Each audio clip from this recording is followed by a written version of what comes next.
मध्य प्रदेश के जिला छतरपुर में झंझन देवी के जंगल है। और उस जंगल के अंदर एक लड़का और लड़की होते हैं।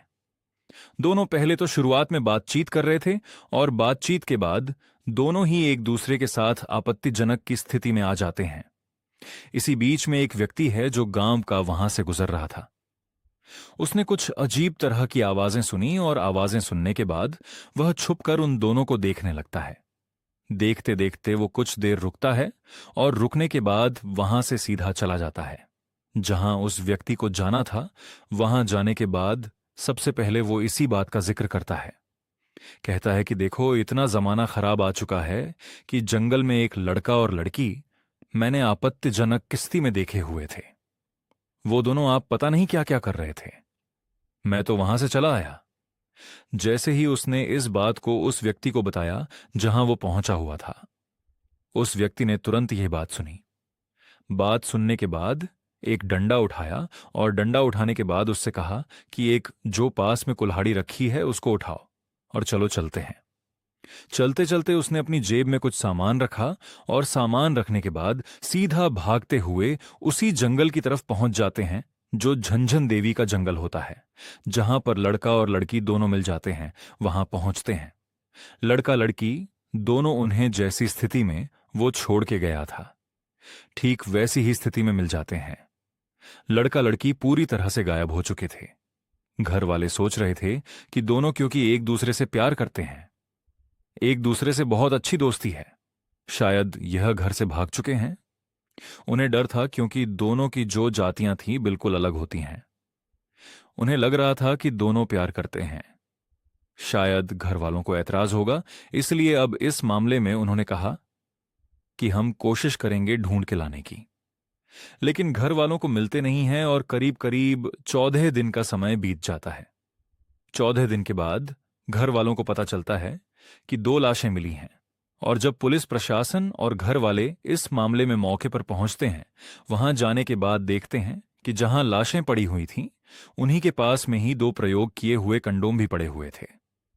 उन कंडोम को देखने के बाद पुलिस के पास कोई और सबूत मिल नहीं रहा था। तभी पुलिस ने समझा कि इनके साथ कुछ अप्रिय घटना हुई है, और पुलिस ने इस घटनाक्रम का खुलासा करने के लिए जब तमाम कोशिशें की, प्रयास किए, तो उन कंडोम की मदद से ही दोनों कातिल पकड़े जाते हैं। क्या हुआ था लड़का और लड़की के साथ, आज की इस कहानी के माध्यम से जानते हैं और समझते हैं, और कैसे वो कातिल पकड़े जाते हैं। मध्य प्रदेश के जिला छतरपुर की यह सच्ची घटना है।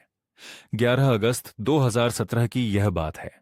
बीएसएससी फाइनल ईयर में पढ़ने वाली एक छात्रा जिसका नाम साक्षी होता है, और उसी विद्यालय में, उसी कॉलेज में पढ़ने वाला एक लड़का होता है जिसका नाम मोनू होता है। मोनू और साक्षी दोनों एक दूसरे को बेइंतहा प्यार करते हैं। एक दिन 11 अगस्त 2017 की बात है। लड़का और लड़की आपस में फैसला करते हैं कि चलो कहीं घूमने के लिए चलते हैं।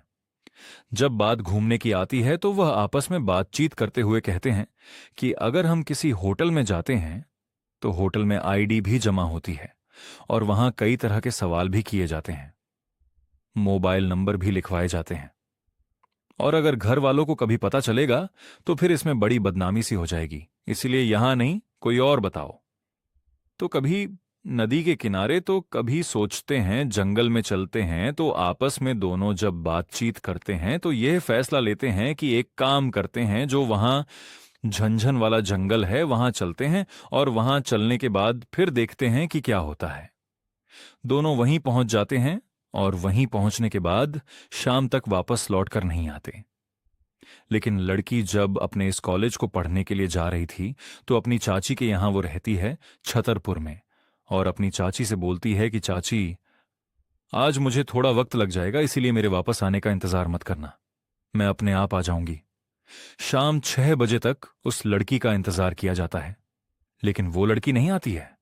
लड़की के ना आने पर उसकी चाची, उसके चाचा, जो परिवार के बाकी लोग थे, वो परेशान हो जाते हैं। इसके बाद जो लड़का मोनू है, मोनू भी अपने घर पर शाम तक नहीं पहुंच पाता है, तो मोनू के घर वाले भी परेशान हो जाते हैं, और यही थोड़े से फासले से रहते हैं। इसी बीच में क्योंकि इनके घर आना जाना भी लगा रहता है, और जब घर वाले पता करते हैं तो मोनू के घर जब पहुंचते हैं, लड़की वाले तो वहीं से पता चलता है कि मोनू भी गायब है और वो लड़की भी गायब है। दोनों ही यहीं से दोनों परिवार आपस में फैसला लेते हैं कि एक काम करते हैं, लड़का और लड़की को तलाश कर लेते हैं। उनका जब नंबर ढूंढा गया, फोन नंबर लगाया गया, तो दोनों के नंबर स्विच ऑफ आ रहे थे। परिवार वाले इसीलिए थाने चौकी नहीं जाते, इस मामले में एफआईआर दर्ज नहीं कराते हैं कि दोनों एक दूसरे से प्यार करते थे।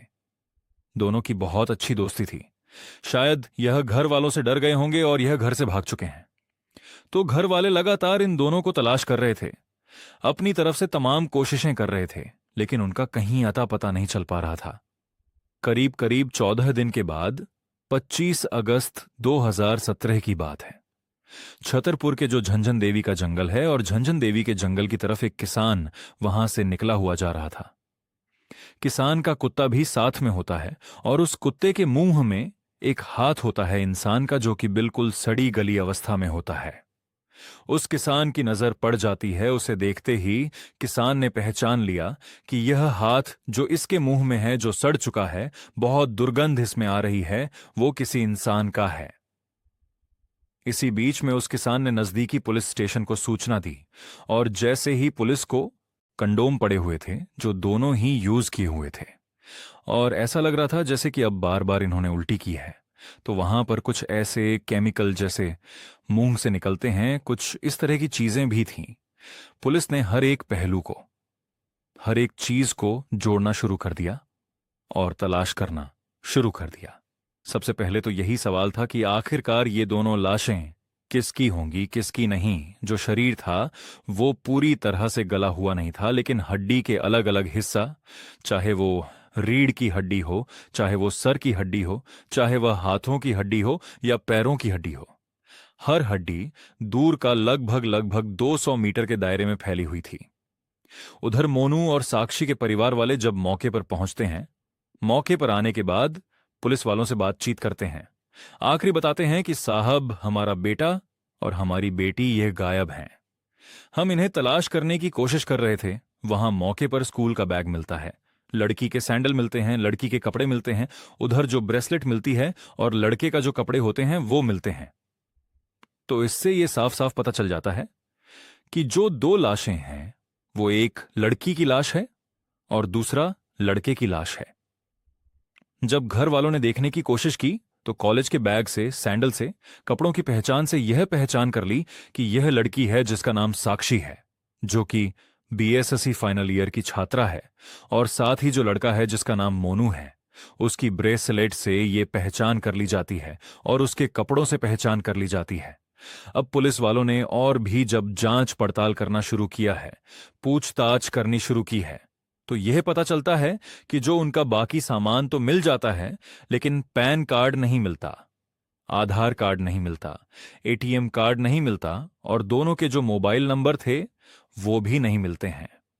अब डॉग स्क्वाड की मदद से, सर्विलांस टीम की मदद से यह कोशिश करने की प्रयास किए जा रहे थे कि आखिरकार यह क्या मामला है, क्या नहीं। तभी लोगों ने आपस में, जो अधिकारी थे, उन्होंने जो वहां पर जहर की शीशी पड़ी हुई थी, उस जहर की शीशी को देखा, और देखने के बाद उन्होंने यह अंदाजा लगाया कि लड़का और लड़की ने अपनी जान दे दी है, यानी कि अपनी जीवन लीला को समाप्त कर लिया है। परिवार वाले अब उनके रडार पर आ जाते हैं। परिवार वालों से बार बार बातचीत की जा रही थी।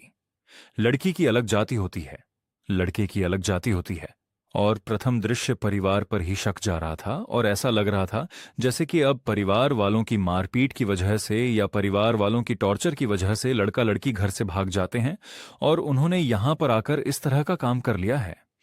अब ऐसी स्थिति में जब परिवार वालों से बातचीत की जाती है, घर के अलग अलग सदस्यों से बातचीत की जाती है, तो सबकी जो जुबानी थी, सबके जो बयान थे, बिल्कुल एक जैसे थे। उसमें कोई विरोधाभासी नहीं था। इसलिए पुलिस को भी लगने लगता है कि परिवार वालों की तरफ से कोई फॉल्ट नहीं है। तो फॉल्ट कहां पर है? वहीं पास में जो कंडोम पड़े हुए थे और उन कंडोम को देखा जाता है, तो उनसे यह अंदाजा लगाया जाता है कि कुछ ना कुछ तो यहां जरूर हुआ है। वहां कुछ ना कुछ के साथ साथ, जैसे कि वहां कुछ बोतलें भी पाई गई थीं और बोतलों के साथ कुछ रैपर भी पाए गए, तो ऐसा लग रहा था जैसे किसी ने शराब भी पी है। और शराब पीने के साथ साथ कुछ नमकीन वगैरह जो खाए जाते हैं, यह भी इस्तेमाल हुआ है। और ऐसा लग रहा है कि यहां पर एक नहीं बल्कि एक से ज्यादा व्यक्ति शामिल हो सकते हैं। अब ऐसी स्थिति में पुलिस ने जब जांच पड़ताल करना शुरू किया है, तो जो नंबर थे उन नंबरों की सीडीआर निकलवाई जाती है, और नंबरों की सीडीआर निकलवाने के साथ साथ उनकी लोकेशन भी निकलवाई जाती है।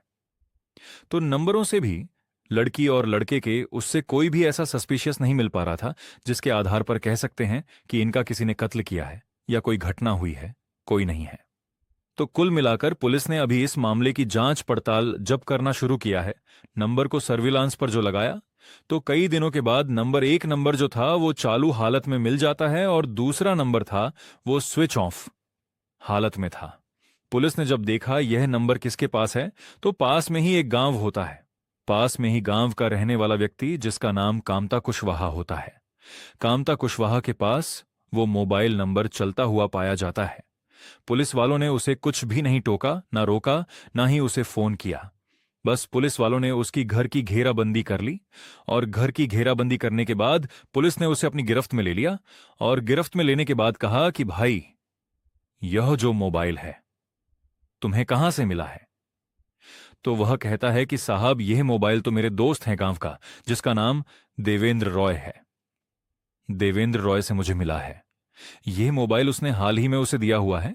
और जैसे ही देवेंद्र रॉय का नाम सामने आता है, तो देवेंद्र रॉय को पुलिस अपनी हिरासत में लेती है, उससे बातचीत करती है। तो वो कहता है कि साहब, मैं जंगल में गया जरूर था, मैंने वहां पर 2 लाशें भी देखी थी, लेकिन लाशों के पास जो मोबाइल था, एक मोबाइल को लेकर मैं आ गया। इसमें मेरा कोई रोल नहीं है, मेरा कोई दोष नहीं है। पुलिस वालों को जिस तरह से उसने कहानी बताई थी, पुलिस वालों ने एक बार को तो यकीन कर लिया था, ये बिल्कुल सही कह रहा है। अब उसका जो नंबर है वो भी सरलांस में लगाया जाता है, उसकी भी सीडीआर निकलवाई जाती है। तो वहां से भी कोई ऐसा सस्पिशियस नहीं निकल पा रहा था। लेकिन एक बात जरूर थी, क्योंकि वो उस रास्ते से गुजरता है, आता है, जाता है, तो वहां से उसका आना जाना लगा रहता है।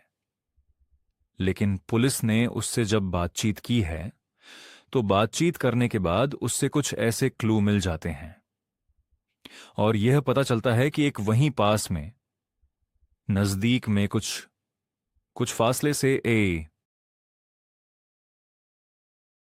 एक फार्म हाउस है, और वो फार्म हाउस राकेश कुमार गिरी का है। तो राकेश कुमार गिरी के फार्म हाउस पर वो पिछले 15 साल से नौकरी कर रहा है। जब वहां का नौकर है, तो पुलिस ने अब जो इसका राकेश गिरी है उससे भी बातचीत करना शुरू कर, जब दोनों से अलग अलग पूछताछ की जाती है, बातचीत की जाती है, तो दोनों की बातों में कुछ विरोधाभास था। और विरोधाभास होने की वजह से ही पुलिस ने फिर अब इन दोनों का डीएनए सैंपल लिया, और डीएनए सैंपल लेने के बाद फिर जांच पड़ताल के लिए भेज दिया जाता है। सागर स्थित जो फॉरेंसिक लैब है, वहां पर जब डीएनए सैंपल भेजा जाता है, उधर जो कंडोम मिला था उससे बाह्य और उसके जो अंदर के जो हिस्से थे, वहां से जो सैंपल लिए गए थे, उसकी भी जांच पड़ताल कराई जाती है। और जांच पड़ताल कराने के बाद चौंकाने वाली रिपोर्ट सामने आ जाती है। देवेंद्र रॉय और जो उसका मालिक होता है राकेश गिरी गोस्वामी, उसके जो मिले हुए डीएनए सैंपल थे, वह कंडोम से मिले हुए डीएनए सैंपल से मैच कर जाते हैं। और जैसे ही मैच करते हैं, तो यही पता चल जाता है कि इन दोनों ने ही किया है, या जो भी कुछ किया है। लेकिन क्या हुआ है क्या नहीं, उनसे फिर ये कहानी जानने की कोशिश करते हैं। शुरुआत में वह इधर उधर की बातें कर रहे थे, लेकिन पुलिस ने जब सख्ती से पूछताछ करना शुरू किया है, तब कहानी निकल के कुछ इस तरह से आती है कि लड़का और लड़की शुरुआत में तो यह बातचीत कर रहे थे। देवेंद्र रॉय छुप कर इन दोनों को देख रहा था, और बातचीत करने के दौरान पहले शुरुआत में वो एक दूसरे को किस कर रहे थे या गले लग रहे थे। लेकिन आपत्तिज पहुंच जाता है फार्म हाउस पे, और जो उसका मालिक होता है राकेश गिरी गोस्वामी, उससे जाकर कहता है कि मालिक, मैंने देखो वहां जंगल में एक लड़का, वो लड़की को देख पहुंच जाता है फार्म हाउस पे। और जो उसका मालिक होता है राकेश गिरी गोस्वामी, उससे जाकर कहता है कि मालिक, मैंने देखो वहां जंगल में एक लड़का, वो लड़की को देखा है, और दोनों इस स्थिति में थे जैसे ही उसके मालिक ने यह बात सुनी, उसने तत्काल ही अपने पास से जो उसके फार्म हाउस में रखे हुए 2 कंडोम थे, वहां से कंडोम उठाता है और वहां से लाठी उठाता है। वहां से वो एक कुल्हाड़ी भी उठाता है और सीधा वह पहुंच जाते हैं उसी जगह पर। अब जैसे जाते हैं तो इन लड़का और लड़की को इस बात का बिल्कुल भी एहसास नहीं होता कि उनके पास में 2 अनजान व्यक्ति भी यहां पर आ चुके हैं और वो दोनों आपस में कुछ आपत्तिजनक स्थिति में होते ही हैं। जिस इसके राकेश के हाथ में जो डंडा लगा हुआ था, उसने डंडा पूरी ताकत पूरी शिद्दत से उस लड़के के मारा जो मोनू होता है, और जैसे डंडा उसके लगता है तो उसको चीखने चिल्लाने का भी मौका नहीं मिलता। उधर जो लड़की है वह एकदम डर जाती है, घबरा जाती है और वह रोने लगती है, गिड़गिड़ाने लगती है। वह दोनों कहते हैं कि अगर तुमने चीखने चिल्लाने की कोशिश की तो जिस तरह से इसको डंडा मारा है फिर तुम्हें भी ऐसे ही मारा जाएगा, देख लेना, इसलिए बिल्कुल शांत रहो। अब इन दोनों ने उस लड़की के साथ बारी बारी से दुष्कर्म किया, गंदा काम किया, और वो लड़की रो रही थी, चीख रही थी, चिल्ला रही थी, तो कोई असर नहीं पड़ रहा था। वो जो लड़का है उसको होश भी आता है तो उसी के सामने ये सब कुछ चल रहा था, लेकिन वो विरोध करने की स्थिति में नहीं, क्योंकि जब इन एक व्यक्ति उसके साथ कुछ गलत काम कर रहा होता है तो दूसरे के पास कुल्हाड़ी थी। उसे डराया जा रहा था, धमकाया जा रहा था, और जैसा उनका मन कर रहा था वैसा उन दोनों के साथ कर रहे थे। इसी बीच में जो राकेश होता है अपने नौकर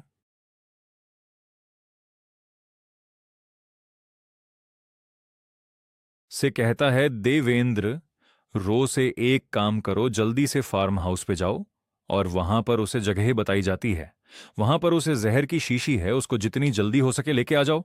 वो नौकर भाग के जाता है, वापस जहर की शीशी ले आता है। उसमें सल्फास जैसे जहर था, जो मात्रा उसकी ऐसी होती है जिसमें 99.99% अगर कोई इस्तेमाल कर लेता है उसमें बचने के चांस बहुत ज्यादा कम ही होते हैं। ऐसी स्थिति में पानी में घोला जाता है। घोलने के बाद उन दोनों को जबरदस्ती वो पिला देते हैं, और जैसे वो दोनों पीते हैं तो पीने के बाद आराम से बैठ के तसल्ली से उन्हें देख रहे थे कि जब तक उनका दम नहीं निकल जाता, यानी कि प्राण नहीं निकल जाते, तब तक वो आराम से वहीं बैठे हुए इंतजार कर रहे थे। जब वो दोनों मर चुके थे, मरने के बाद उनके जो सामान होता है, सामान में जैसे उनका मोबाइल था, उनके पर्स था, पर्स में पैसे थे लगभग 2,500 रुपये के आसपास, और जो उनकी जरूरी चीज थी जिसके आधार पर यह पहचान हो सकती थी कि आखिरकार यह कौन है, तो वो उनका सारा सामान ले जाते हैं। उसमें से जो मोबाइल होता है, एक मोबाइल तो यह देवेंद्र दरो अपने गांव के ही एक दोस्त को दे देता है, कामता कुशवाहा को, और जो दूसरा सामान होता है वह बाकी चीजें जाकर जो फार्म हाउस है वहां पर छुपा कर रख देते हैं। इन दोनों को ऐसा लग रहा था कि कभी नहीं पकड़े जाएंगे। लगभग 14 दिन तक इस मामले में कोई एफआईआर नहीं हुई थी, क्योंकि लड़का और लड़की के जो परिवार वाले होते हैं वो बदनामी के डर से, कि अगर किसी को पता चलेगा समाज में तो बड़ी बदनामी हो जाएगी, और वो बच्चे हैं, दोनों पढ़ने में होशियार होते हैं, लेकिन ये कोई नहीं जानता था कि उनका कत्ल कर दिया गया है। वो भी उन्हें भयानक रूप में उन्हें मौत दी गई है। पुलिस वालों ने हर एक कड़ी को जोड़ा। जोड़ने के बाद, इस मामले की जांच पड़ताल करने के बाद चार्जशीट लगाती है पुलिस, और चार्जशीट लगाने के बाद यह मामला फिर अदालत पहुंच जाता है। अदालत में यह मामला पहुंचता है। उसके बाद 30 दिसंबर 2023 को इस मामले की फिर सुनवाई के बाद यह अदालत फैसला देती है कि जो दोनों आरोपी होते हैं, चाहे वो देवेंद्र रॉय हो या फिर राकेश गिरी गोस्वामी हो, दोनों को ही डबल, यानी कि एक नहीं बल्कि 2 आजीवन कारावास की सजा सुनाई जाती है। और यह कहा जाता है कि जब एक कारावास पूरा हो जाए, आजीवन कारावास फिर दूसरा दिया जाए। हालांकि वह पॉसिबल नहीं है, क्योंकि एक जिंदगी में एक ही तो जीवन होता है। उसमें भी आदमी कितनी बार इसमें आजीवन कारावासी सजा काटेगा, तो वो फिलहाल दोनों सलाखों के पीछे हैं।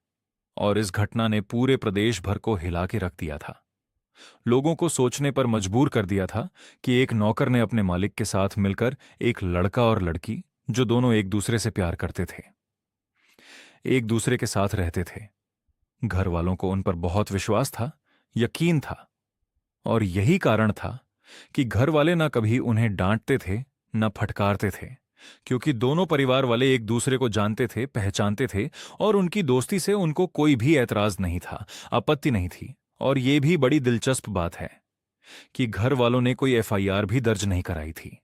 और एफआईआर इसलिए दर्ज नहीं कराई थी कि जब वो गए हुए हैं तो उन्हें हम वापस ढूंढ के लेके आ जाएंगे।